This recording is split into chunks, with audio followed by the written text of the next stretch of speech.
우리가 읽은 이 본문은 초대교회 중에 드로아 교회에서 있었던 일입니다. 드로아는 현재 이 터키의 일부 지방입니다. 당시 로마의 식민지였고요. 바울이 마게도냐인의 환상을 보고 유럽 선교를 결단한 곳이기도 합니다. 바울은 3차 전도 여행을 마치고 마게도냐를 떠나 예루살렘으로 돌아가는 길에 배를 갈아타기 위하여 항구 도시인 드로아, 영어로는 트로이라고 합니다. 이곳에서 일주일, 7일 동안 머물게 되었습니다. 바울 일행은 안식 후 첫날인 이 주일을 맞이해서 드로아 교회 성도들을 방문해서 함께 예배를 드렸습니다. 바울은 이번 여행이 이방인 교회들을 대면하는 마지막 기회가 될 것을 알았습니다. 그런 점에서 성도들을 대하는 바울의 마음은 각별하였으며 그의 설교는 고별 설교 형식을 또 띠고 있는 만큼 한없이 진지했을 것입니다. 네. 이러한 사정은 드로아 교회 성도들도 마찬가지였습니다.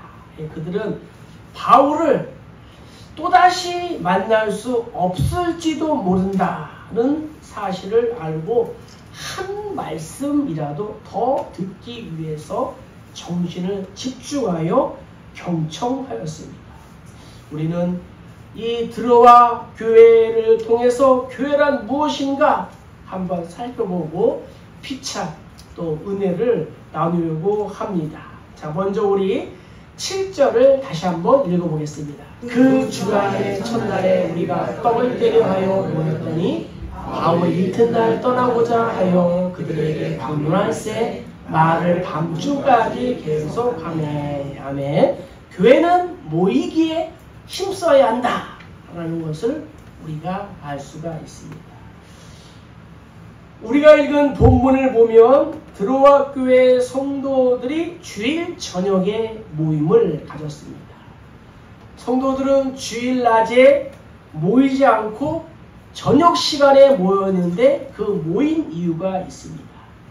당시에는 주일날이 공휴일이 아니었습니다. 유대인들은 금요일 해질녘부터 토요일 해질녘까지 안식일로 지켰습니다. 그런데 이방인들은 일주일에 한 번씩 정규적으로 쉬는 그러한 규례가 없었습니다. 그래서 하루 일과를 다 마친 밤 시간에 모이게 되었습니다. 또 한 가지 이유는 당시 성도들 가운데는 자유인들보다는 노예들이 더 많았습니다. 노예들은 아침 일찍부터 해질녘까지 노동을 해야 했기 때문에 낮에는 모일 수가 없었습니다. 뿐만 아니라 기독교에 대한 핍박 때문에 가급적이면 사람들의 이목을 피해 밤에 모이게 되었습니다.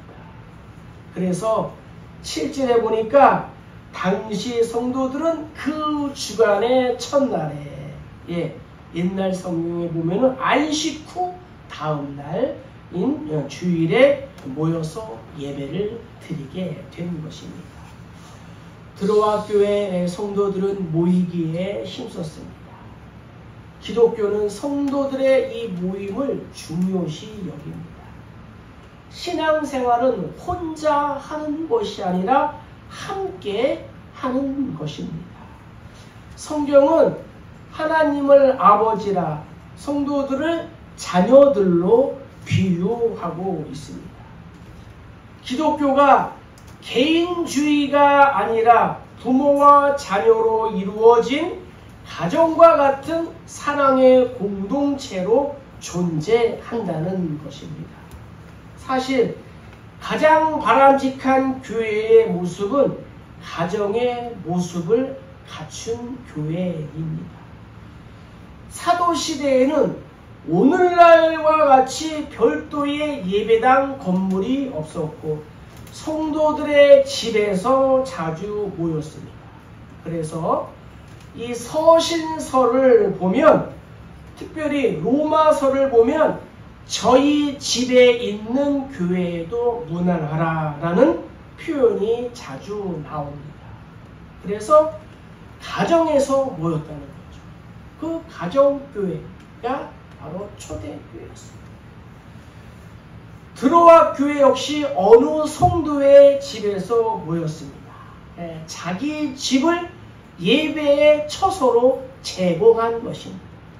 그것도 한두 번이 아니라 계속해서 자신의 집을 교회로 오픈한다는 것은 정말로 아름다운 믿음이 아닐 수 없습니다.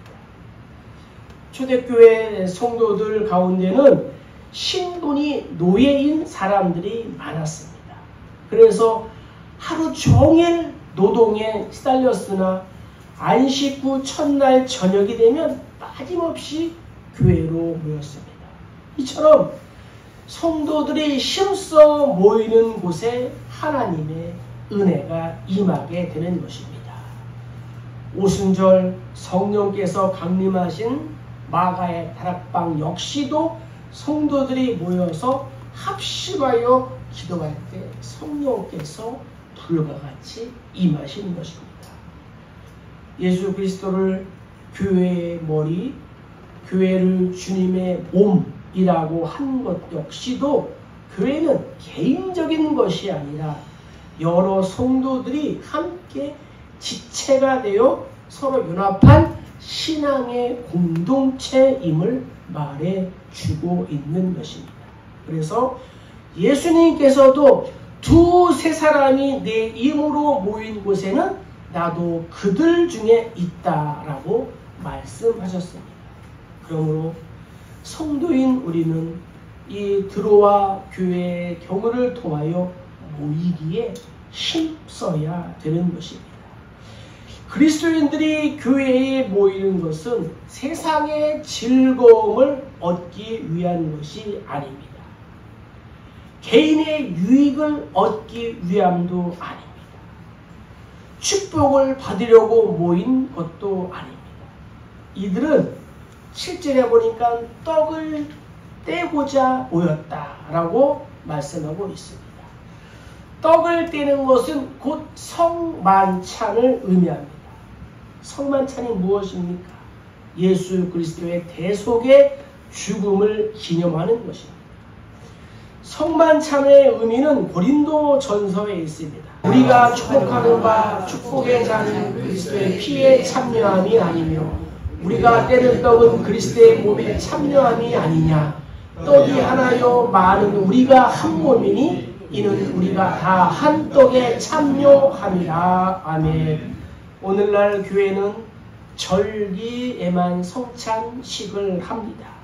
하지만 초대교회 성도들은 매주 모일 때마다 성찬식을 했습니다.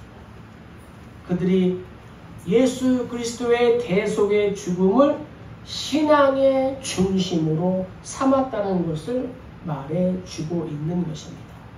그렇습니다. 우리 기독교 신앙은 예수 그리스도의 죽음에 기초한 신앙인 줄로 믿습니다. 오늘날 기독교의 위기는 수적인 감소나 재정적인 어려움이나 사회에 대한 부적응 등이 아니라 성도들의 마음 속에서 십자가에 대한 관심이 사라지고 있기 때문입니다. 그러나 십자가가 없는 기독교는 기독교가 아니라는 사실을 우리가 알아야 합니다. 그러기에 바울은 이렇게 말했습니다. 십자가의 도가 멸망하는 자들에게는 미련한 것이요 구원을 받은 우리에게는 하나님의 능력이라. 유대인은 표적을 구하고 헬라인은 지혜를 찾으나 우리는 십자가에 못 박힌 그리스도를 전하니 유대인에게는 거리끼는 것이요 이방인에게는 미련한 것이로되 오직 부르심을 받은 자들에게는 유대인이나 헬라인이나 그리스도는 하나님의 능력이요 하나님의 지혜니라. 아멘. 그렇습니다. 이 밤중에 떡을 떼기 위하여 모였던 드로아 교회의 이 성도들과 같이 우리 역시도 십자가의 대속의 죽음을 당하신 예수 그리스도를 믿기에 교회에 모이는 성도들이 되셔야 할 줄로 믿습니다. 우리가 교회 출석을 게을리하면서 믿음을 잘 지켜나갈 사람은 한 사람도 없습니다. 오늘날 마귀가 즐겨 사용하는 전략은 무엇입니까? 성도들로 하여금 예배의 모임에 참석하지 못하도록 방해하는 것입니다. 그러나 성경은 우리에게 분명히 말씀하고 있습니다. 모이기를 패하는 어떤 사람들의 습관과 같이 하지 말고 오직 권하여 그날이 가까움을 볼수록 더욱 그리하자라고 말씀하고 있습니다. 드로아 교회 성도들은 하나님의 이름 앞에 하나님의 말씀 앞에 모이기에 힘썼다는 거예요. 바울은 드로아 교회에서 일주일 7일 동안만 사역했습니다. 그저 지나가는 길에 들렸어요. 그럼에도 불구하고 드로아 교회 성도들은 하나님 앞에 모이기에 힘썼다는 거예요. 우리 역시도 이 드로아 교회 성도들을 본받아서 모이기에 또 힘쓰시는 성도님들 되시기를 주의 이름으로 간절히 축복합니다. 두 번째는 7절 하반절부터 8절입니다. 그들에게 강론할세 말을 방주까지 계산해 위로하고 미련하게 얼굴을 많이 폈는데. 두 번째는 교회는 하나님의 말씀을 사모해야 한다는 것입니다. 드로아 교회 성도들은 주일 저녁에 모였다고 말씀을 드렸습니다. 주일 저녁에 모여서 하나님의 말씀을 경청했습니다. 날이 밝으면 바울이 떠날 것을 알았기에 시간에 구애받지 않고 바울이 하나님의 말씀을 계속해서 들려주기를 강청했습니다. 밤중까지 설교가 계속되었으니 사람들이 얼마나 피곤했겠습니까? 특별히 오늘날은 넓은 예배당에 에어컨과 선풍기를 틀어놓고 시원하게 예배를 드립니다. 하지만 초대교회 당시에 에어컨이 있겠습니까? 선풍기가 어디 있겠습니까?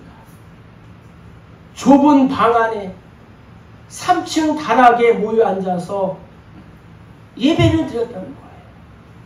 당시의 상황이 얼마나 열악했는지를 알 수 있습니다. 8절에 우리의 모인 윗다락에 등불을 많이 켰다라고 말씀하고 있습니다. 등불을 많이 켠 이유는 무엇이겠습니까? 밤중에 집회를 하기 때문에 방 안을 환하게 밝혀주는 것입니다. 그리고 아무리 등불이지만 많이 켜면 어떻게 됩니까? 방 안의 온도가 높아지는 결과가 있습니다.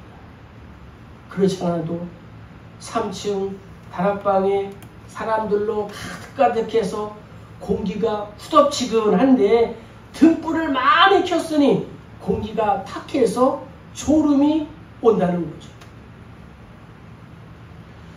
여기서 우리는 유두고라는 청년이 창에 걸터 앉았다는 이유를 짐작할 수가 있습니다.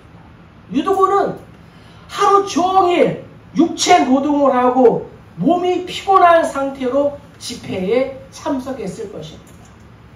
그리고 많은 사람들과 더운 공기로 인해 졸음이 몰려왔습니다. 이렇게 시원한 예배당에서도 졸음이 오지 않습니까? 예, 하품도 하지 않습니까? 그러니 당시의 상황이 얼마나 열악했겠습니까? 유두고는 시원한 공기를 쐰으로써 정신을 차리기 위하여 창가에 걸터 앉았습니다. 유두고의 이름의 뜻이 참 놀랍습니다. 유두고의 이름의 뜻은 복되도다, 다행이다 라는 뜻이 있습니다. 오늘 말씀과 연결되지 않겠습니까? 복되도다, 다행이다. 유두고는 사실은 이 자리를 노인들에게 양보하고 자신은 신선한 공기를 마시며 바울의 설교를 좀 더 잘 듣기 위하여 그 나름대로의 애를 쓴 거예요. 그런데 마음은 원이로되 몸이 너무너무 피곤했어요. 창틀에 걸터 앉아서 깊이 졸던 유두고는 이 설교가 오래 지속되자 그만 졸음을 이기지 못하고 졸다가 3층에서 바닥으로 뚝 떨어졌습니다. 사람들이 놀라서 그를 일으켜보니 숨이 이미 끊어진 상태였습니다. 사람들이 얼마나 놀랐을까요? 말씀을 강론하던 바울은 또 얼마나 놀랬겠습니까? 예배를 드리다가 사람이 죽은 거예요. 생각해보세요. 오늘 이 시간 예배 드리다가 한 사람이 죽었어요. 여러분 안 놀라시네. 믿음이 대단해서. 얼마나 놀랐겠어요. 목회자는 얼마나 당황했겠습니까? 바울이 잠시 설교를 멈췄어요. 그리고 아래로 뛰어내려갔어요. 그리고 그 청년의 몸에 엎드려 그 몸을 안고서 말합니다. 떠들지 마라. 생명이 그에게 있다. 라고 말했습니다. 9절을 보면은 유두고는 분명히 죽었다라고 했습니다. 사도행전의 저자는 누구입니까? 누가예요? 누가의 직업은 무엇입니까? 의사예요. 의사가 보니 죽었어요. 이미 숨이 끊어진 상태였습니다. 분명해요. 그런데 바울은 그에게 생명이 있다라고 했습니다. 그리고 바울이 유두고의 몸에 엎드린 순간 주께서 그를 살려주인 줄로 믿습니다.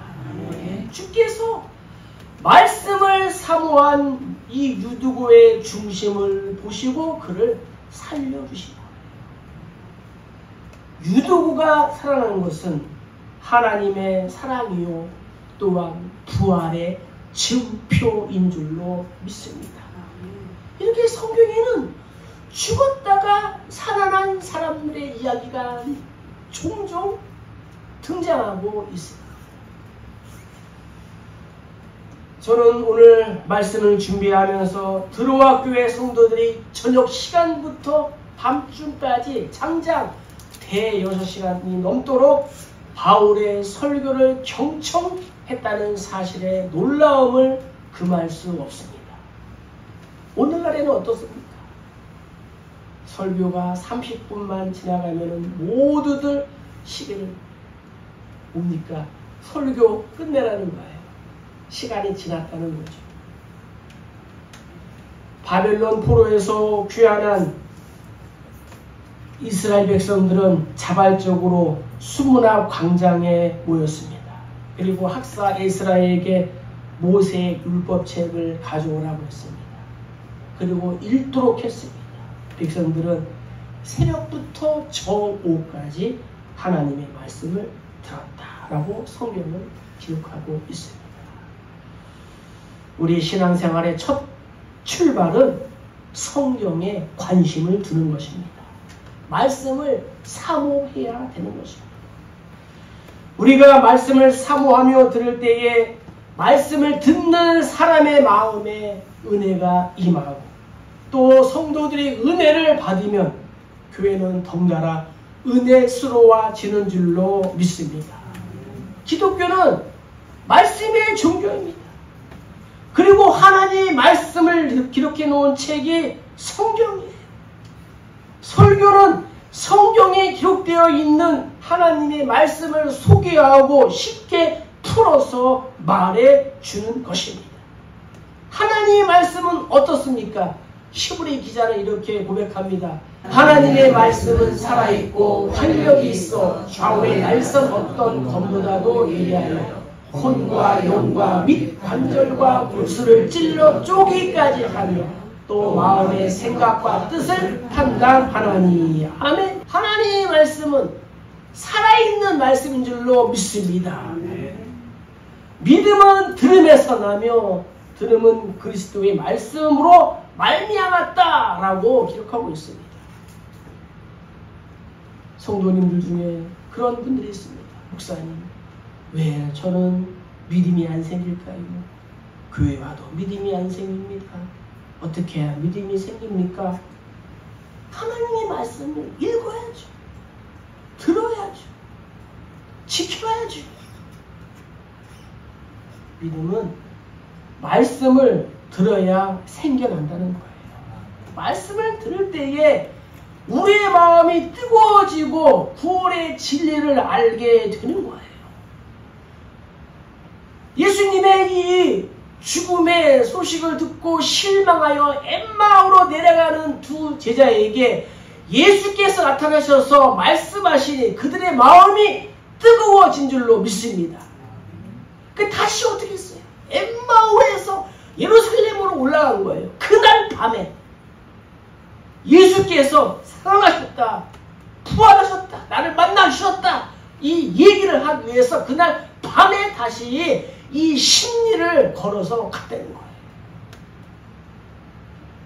다윗은 고백합니다. 금 곧 많은 정금보다 더 사모할 것이며 꿀과 송이꿀보다 하나님의 말씀이 더 달다라고 고백했습니다. 사람들이 가장 좋아하는 것이 무엇입니까? 금입니다. 금. 그런데 다윗은 많은 정금보다도 하나님의 말씀을 더 사모한다라고 말했습니다.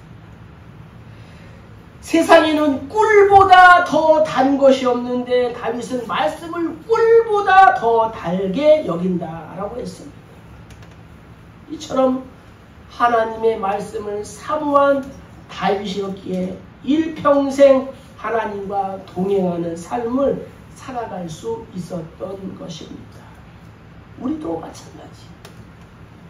우리가 하나님의 말씀을 사모하며 들을 때에 우리에게 향하신 하나님의 뜻을 알게 되고 우리가 그 뜻대로 살아갈 때에 하나님의 뜻이 하늘에서 이루어진 것 같이 우리를 통해서도 이 땅에서 이루어지게 되는 줄로 믿습니다. 하나님 말씀을 우리가 사모하고. 자, 세 번째 11절 12절 읽겠습니다. 올라가 떡을 내가 먹고 오랫동안 고난이 있으니까 얘기하고 떠난다. 사람들이 사랑하는 청년을 데리고 가서 적장하게 교회를 닫았더라. 아멘. 교회는 사랑의 교제를 힘써야 된다는 것입니다. 초대교회 당시 성도들이 모이면은 성만찬뿐만 아니라 애찬을 나누었습니다. 애찬이란 모인 성도들이 함께 나누는 일종의 식사를 말합니다. 노예 신분을 가진 성도들에게는 일주일에 한 번 교회에서 나누는 애찬이 가장 제대로 된 식사였습니다. 오늘날에는 애찬은 사라지고 성만찬만 남았다고 볼 수가 있습니다. 우리가 예배 후에 식당에서 나누는 식사를 우리가 애찬으로 볼 수가 있습니다. 교회에서 식사를 한다는 것은 단지 점심 한 끼를 먹는 것보다 더 중요해요. 성도들이 마주 앉아서 음식을 나누어 먹음으로 사랑의 교제를 나누는 데에 그 목적이 있는 거예요. 어느 날은 반찬이 풍성하고 어느 날은 반찬이 열악하다. 이게 중요한 게 아니라는 거예요. 바리새인들이 예수님께 여쭙습니다. 예수님, 하나님의 나라가 어느 때에 임합니까? 예수님께서 말씀하셨습니다. 하나님의 나라는 볼 수 있게 임하는 것이 아니요 또 여기 있다 저기 있다 고도 못하리니 하나님의 나라는 너희 안에 있다. 하나님의 나라는 우리 안에 있는 줄로 믿습니다. 우리 마음이 평안하고 또 안전하면 하나님의 나라가 임한 거예요. 불편하고 거시기 하면은 지옥이 임한 거예요. 성경에 마음이 상하면 뼈를 상하게 한다라고 했어요. 하나님의 나라는 먹고 마시는 것이 아니요 성령 안에서 의와 평강과 희락이다 라고도 성경은 말씀하고 있습니다. 하나님 나라는 성도님들의 교제 가운데에 임하는 거예요. 그래서 교회는 이 믿음의 형제들과 이 사랑의 친교를 나누는 힘쓰는 이 성도들은 늘 은혜 가운데에 우리가 살아가게 되는 것입니다. 반면에 친교에 무관심한 성도들은 영적으로 피곤하고 은혜가 떨어진 삶을 살아갈 수밖에 없는 것입니다. 사람들은 누구나 다 욕구가 있어요. 욕구. 메슬로의 5대 욕구. 예. 생존의 욕구, 안전의 욕구, 그리고 이 소속의 욕구가 있다는 거예요. 더 나아가서 자아실현의 욕구까지가 생긴다는 거죠. 무교회주의자들이 있습니다. 무교회주의자들은 교회 안에서 발생하는 성도들 간의 다툼과 갈등을 보면서 보이는 유형교회는 필요 없다라고 이렇게 주장합니다. 그죠? 뜻 많은 사람들끼리 모여서 노인정처럼 경로당처럼 조용히 묵상하고 깨달은 말씀을 나누는 것이 바람직하다라고 말합니다. 그러나 그들의 주장은 하나님의 가르침에 정면으로 어긋나는 거예요. 교회는 성자들이 모이는 것이 아니라 죄인들이 와서 새 사람으로 변화받는 곳인 줄로 믿습니다. 완전한 사람들이 오는 곳이 아니라 부족하고 연약한 사람들이 모여서 주 안에서 온전하게 되는 거예요.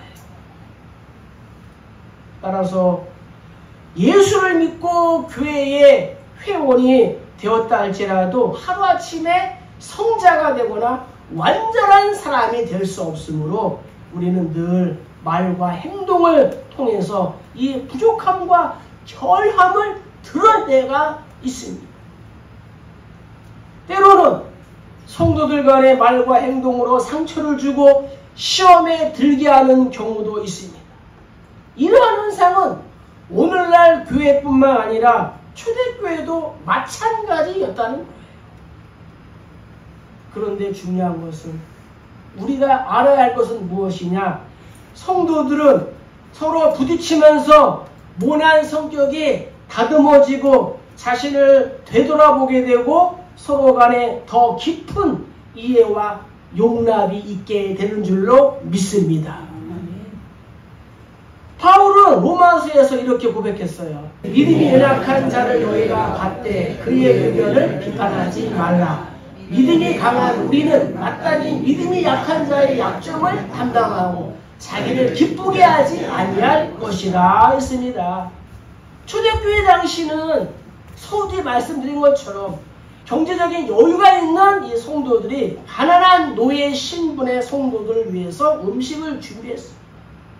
뿐만 아니라 교회 안에서는 자유자나 노예의 구별이 없었습니다. 인류 역사상 주인과 노예가 함께 손을 맞잡고 형제라고 부를 수 있는 곳은 교회밖에 없었습니다.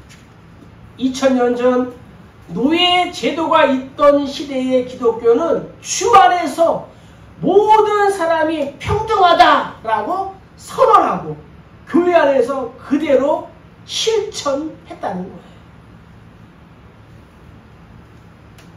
11절에 보니까 바울과 드로아 교회 성도들은 떡을 떼고 또 먹고 오랫동안 곧 날이 새기까지 이야기했다라고 기록하고 있습니다. 하나님의 사랑과 능력을 경험한 성도들은 피곤을 모른 채 철야를 한 거예요. 오늘날 말씀드리면 철야를 한 거예요. 철야 기도하고 철야 말씀을 듣고. 세상 사람들은 세속적인 이야기를 하면서 시간을 보냅니다. 그러한 이야기는 대부분 무익한 이야기입니다. 한자로 깨끗하고 고상한 이야기를 청담이라고 합니다. 청담. 성도는 깨끗하고 고상한 이야기의 차원을 넘어서 항상 은혜로운 이야기를 나누어야 될 줄로 믿습니다. 오늘날 우리나라에 수많은 교회들이 있습니다. 우리나라에 세계에서 가장 많이 모이는 이 교회들이 우리나라에 다 있어요. 대형 교회들이, 소형 교회들이, 크고 화려한 예배당을 가진 교회도 있고 남의 건물에 새 들어있는 교회도 있어요. 세련된 프로그램을 가지고 있는 교회도 있고 그렇지 못한 교회도 있어요. 그러나 하나님께서는 그 교회의 외적인 조건을 보시지 않고 그 교회가 얼마나 건강한 교회인가를 보십니다. 그러한 교회, 비록 작은 성도의 집에 모인 3층 다락에 모인 그러한 교회였지만 그러한 교회는 건강한 교회였습니다. 중요한 건 바울이 일주일밖에 목회를 안 한 그러한 교회였다는 거예요. 말씀을 정리합니다. 우리 교회도 들어와 교회를 본받아 모이게 힘쓰고 말씀을 정말 사모하고 사랑의 교제로 서로에게 위로가 있는 그러한 교회, 그러한 성도인들 다 되시기를 주의 이름으로 간절히 축복합니다.